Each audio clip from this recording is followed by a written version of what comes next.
It turns out the 4-year border crisis took a single phone call to fix, suggesting maybe they didn't want to fix it. Last week, Donald Trump fixed the border by announcing tariffs on Mexico, Canada, and also China unless their governments start controlling the border and fentanyl trafficking. Specifically, he threatened 25% blanket tariffs on everything from Mexico and Canada, with an extra special 10% bonus for China.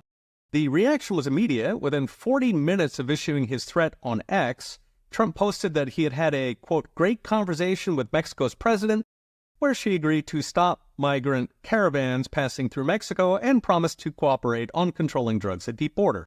Canada's Justin Trudeau, meanwhile, gave an impromptu street interview appearing, quote, shaken, rambling on about the relationship with America and the challenges we can work on together before flying to Mar-a-Lago to grovel in front of Trump.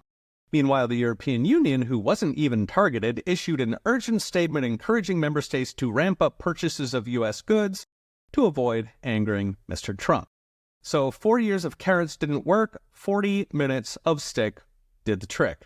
The context here is the U.S. is much more important to these countries than they are to us. They need us, we do not need them. To put it in numbers, Mexico's exports to the U.S. make up over 1/3 of their economy.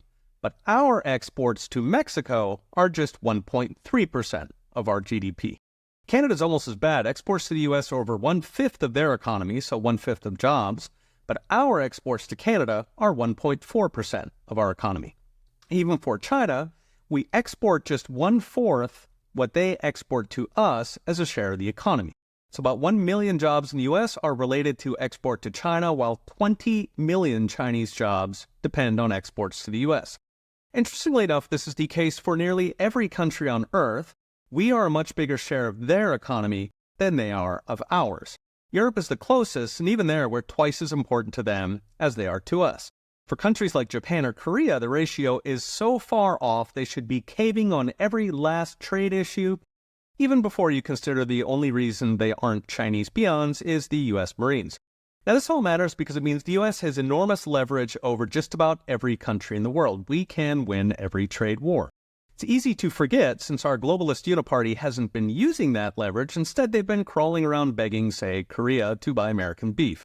Now, you might say it's rude to bully allies who've been treating us like a doormat for 70 years, but note other countries are very proud of using market access to bully their trade partners. The European Union, for example, literally charges non-members Norway or Switzerland annual fees to export to the EU, totaling over $1 billion. Now, if we did that, we'd be charging the EU something like $30 billion. We'd be charging China closer to $50.